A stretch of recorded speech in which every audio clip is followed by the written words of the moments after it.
Babacar Mbaye a la parole. Cheikh Seck se prépare.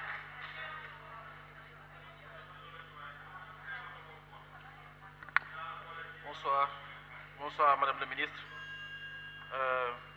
Monsieur le ministre, Monsieur le ministre des Finances, ma première question porte sur les ressources du gaz et du pétrole. Aujourd'hui, sur les 3 ans, on planifie à 570 milliards. Ma question, c'est que si on prend le fonds de stabilisation et l'impact qu'aura le gaz to power dans nos importations d'hydrocarbures, est-ce qu'on ne peut pas considérer que le deuxième verrou sur l'impossibilité de gager les ressources est superflu? C'est-à-dire aujourd'hui, on ne peut pas se permettre de dire qu'on ne peut pas renoncer à la possibilité que nous offrent ces ressources, de nous endetter un peu plus, de faire appel à plus de ressources pour financer des secteurs stratégiques, ce qui nous permettra un peu d'éviter le tout gaz et le tout pétrole.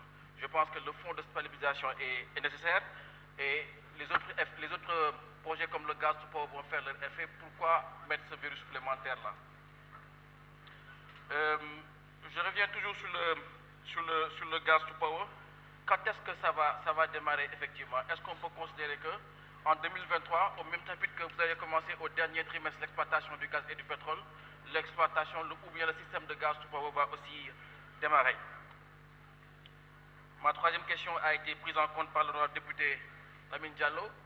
C'est ce qu'on a vu avec Total Fina Elf et la possibilité pour nous de sécuriser nos avoirs et de rassurer les Sénégalais qu'on est bien sûr que nous sommes capables de dire en temps et en heure combien d'hydrocarbures sortent de nos terres. Monsieur le ministre, le fonds intergénérationnel, quel est sa mécanisme de fonctionnement? Est-ce que c'est un épargne et comment ce sera? Est-ce que ce sera un fonds d'investissement? Est-ce qu'on peut nous expliquer un peu comment l'État compte utiliser ces ressources-là à moyen et long terme et la temporalité?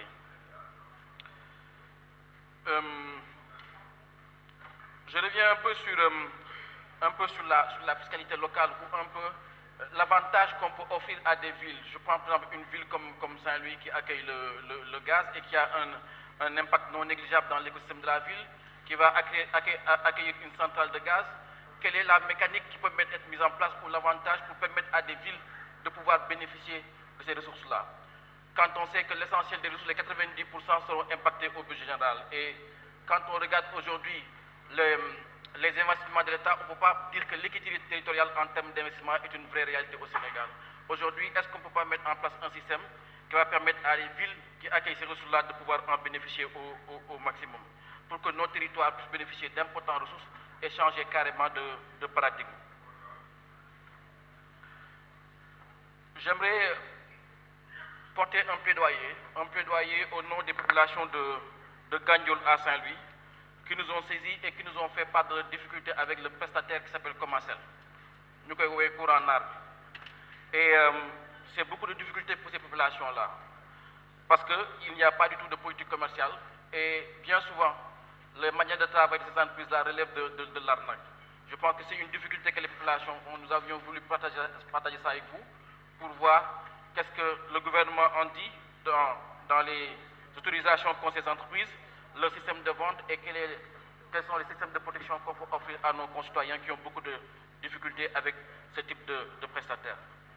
Madame le ministre, au point où on en est aujourd'hui, à quelques mois du début de l'exploitation du gaz et du pétrole, quelle appréciation pouvez-vous nous faire en termes de chiffres ou de valorisation du contenu local? Est-ce que c'est une vraie réalité? Est-ce qu'on peut voir le tissu d'entreprises locales qui ont pu en bénéficier? J'ai discuté avec quelques personnes qui ont pu travailler dans la réalisation des caissons de FH et qui nous ont fait part de la difficulté des entreprises sénégalaises à se mettre aux normes techniques pour travailler dans ces exploitations-là. Est-ce que c'est devenu une réalité ou en termes de chiffres, qu'est-ce que ça donne aujourd'hui? Et une dernière question beaucoup plus générale. Aujourd'hui, le Sénégal est un producteur de gaz, de pétrole. C'est un nouveau statut pour notre pays. Et qu'entendons-nous faire de ce statut-là? Je disais la dernière fois au ministre des Transports que l'enclavement n'est pas que local. Quand on voit ce que le Nigeria et la Côte d'Ivoire essaient de faire à travers des projets autoroutiers, à travers des projets de connexion, pour créer un marché beaucoup plus large, aujourd'hui, avec notre nouveau statut et nos nouvelles ressources, qu'est-ce qu'on entend faire de ce statut-là? Merci beaucoup.